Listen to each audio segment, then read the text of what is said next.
Good morning, bright sunshine. I'm going to continue reading to you. We are on page 76 from our book, How to Raise Your Self-Esteem by Nathaniel Brandon. But let us suppose that standards are truly your own. Okay, hang on, let me tell us the name of it. So, Liberation from Guilt, chapter 5. But let us suppose the standards are truly your own, and in some issue you have failed or betrayed them. You have undermined your sense of integrity. As we emerge from childhood and develop our own values and standards, the maintenance of personal integrity assumes greater importance for our self-evaluation.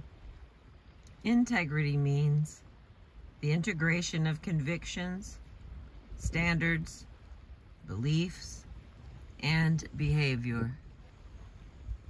When our behavior is congruent with our professed values, we have integrity. Here is an exercise to facilitate your exploration of this issue. Write down these sentence stems in a notebook and do 6 to 10 endings for each.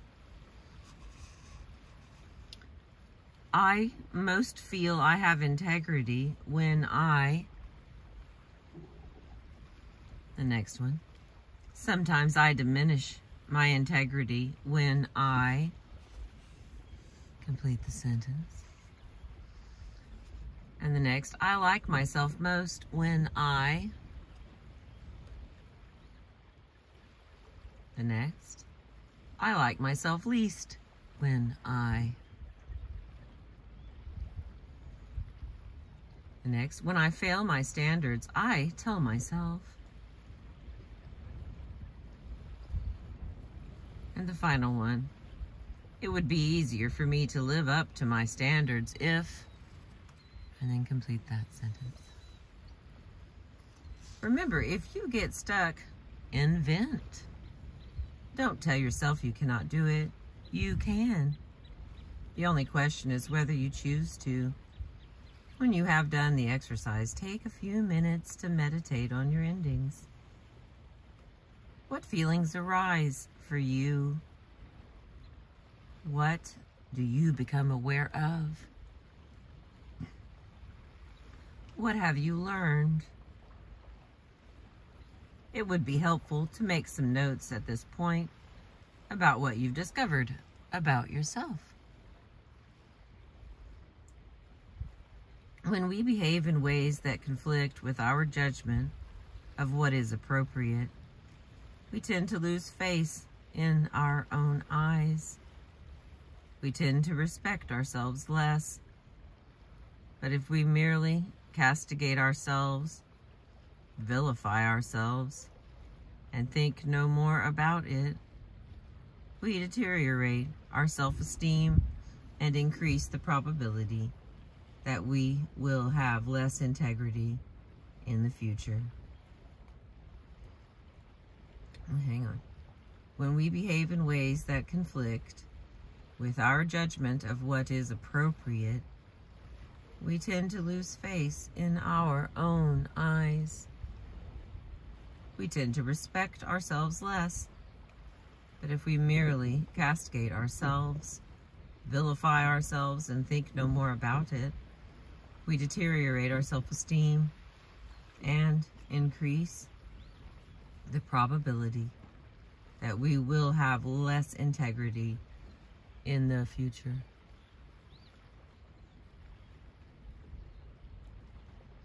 A bad self-concept is a self-fulfilling prophecy. It leads to bad behavior. We do not improve by telling ourselves we are rotten. Our actions are a reflection of who and what we think we are. So we need to learn an alternative response to our defaults that will be more helpful to our self-esteem into our future behaviors. Instead of collapsing into self-damnation, we can learn to ask, what were the circumstances? Why did my choices or decisions seem desirable or necessary in the context? What was I trying to accomplish? In what way was I trying to take care of myself? We cannot understand a human being's actions until we understand why the actions make a kind of sense to the person involved. We need to know the personal context in which the actions occurred. We need to know the model of reality, the model of self in the world that lies behind the behavior. For example, suppose I am a woman who has chosen to remain too long with an alcoholic and physically abusive husband who is dangerous both to me and to my children. I know I should leave, but I am afraid to. I see life as frightening. I see my situation as precarious. I see my resources and options extremely limited. Given my basic insecurity, my personal model of self in the world, I am trying to survive, which is not a crime. I can wish I had more courage and confidence and did not suffer from so many anxieties, but I cannot damn myself for trying to live. I can only learn that better ways of living are possible by changing my view of myself in the world. Here is the important fact. If we can look at our personal context with compassion and the desire to understand without for a moment denying the wrongness of our behavior, if we can be ourselves, if we can be to ourselves a good friend who really wants to know where we were coming from when we behaved as we did, then we can heal ourselves. We can feel remorse and regret, but not self-damnation. And the most likely consequence is the determination to do better in the future.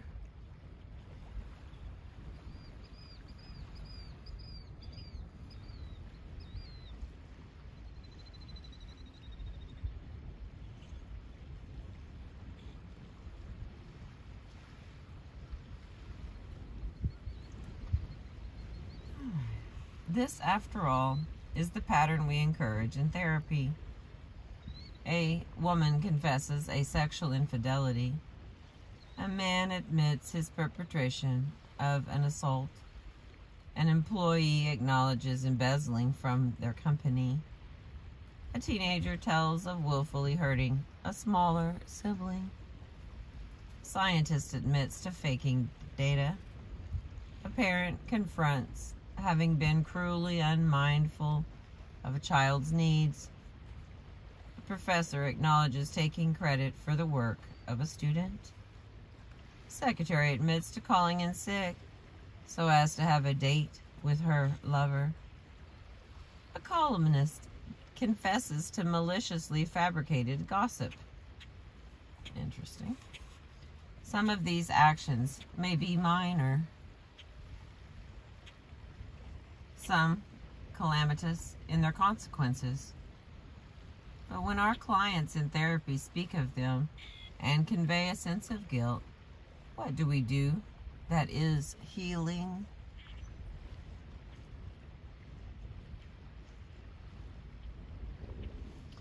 Typically, we say something like, I see that you feel unhappy and self-reproachful about what you did.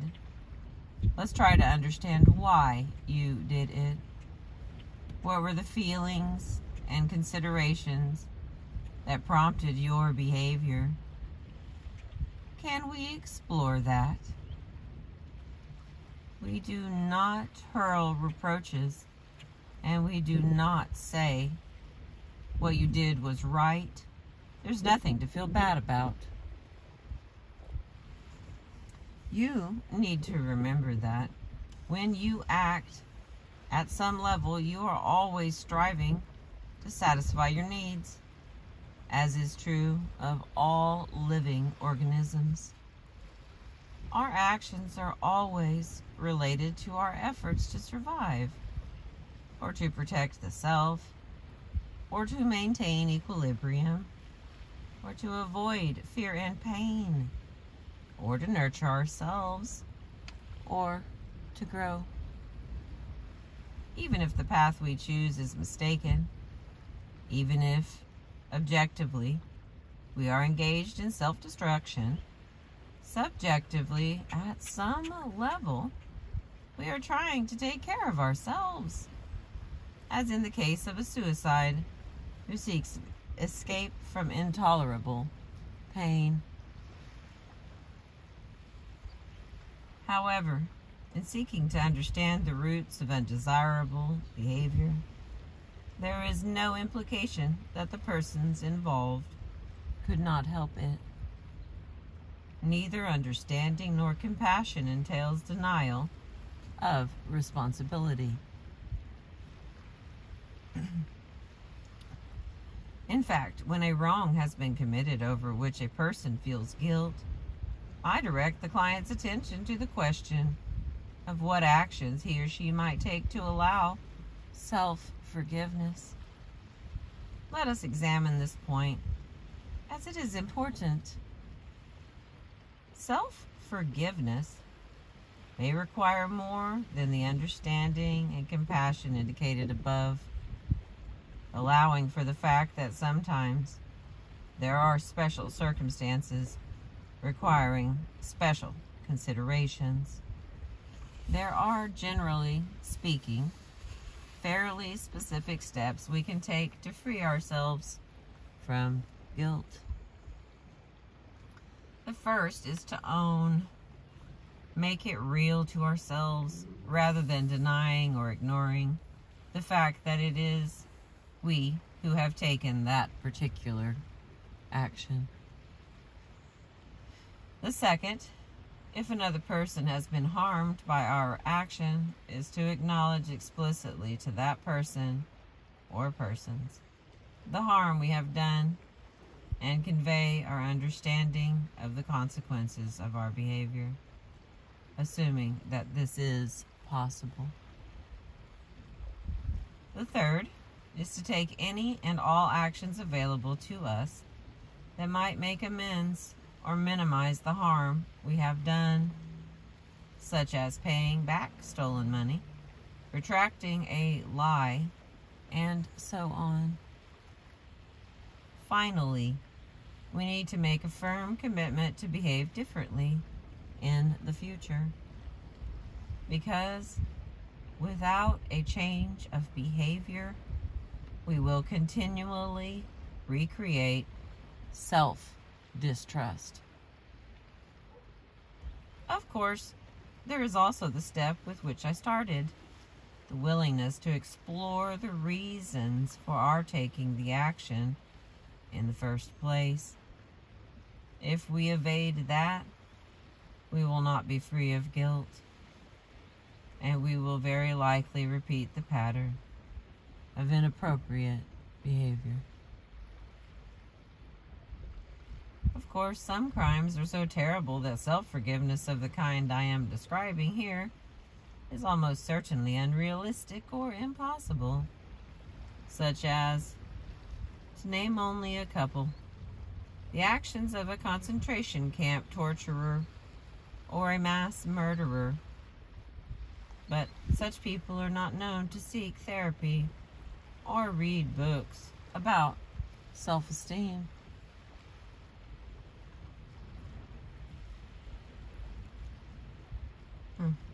That's totally reasonable. Okay, For those whom this discussion does concern, the evidence is overwhelming that if we can learn to understand and forgive ourselves, our behavior tends to improve. However, if we remain relentlessly self-condemning our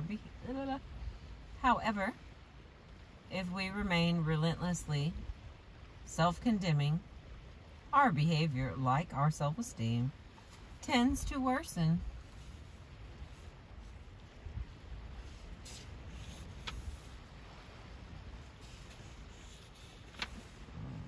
Just looking ahead here.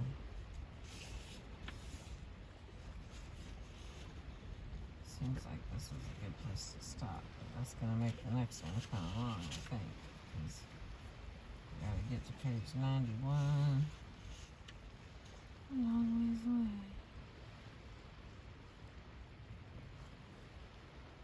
Alright. I'm going to read those steps one more time.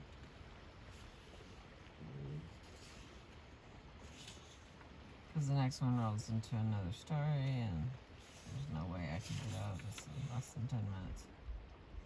So I'm going to stop here. The end of that was, the first is to own, make real to ourselves, rather than deny or ignore the fact that it is we who have taken the particular action. The second, if another person has been harmed by our action, is to acknowledge explicitly to that person or persons the harm we have done and convey our understanding of the consequences of our behavior, assuming that this is possible. The third is to take any and all actions available to us that might make amends or minimize the harm we have done, such as paying back stolen money, retracting a lie, and so on. Finally, we need to make a firm commitment to behave differently in the future, because without a change of behavior, we will continually recreate self-distrust.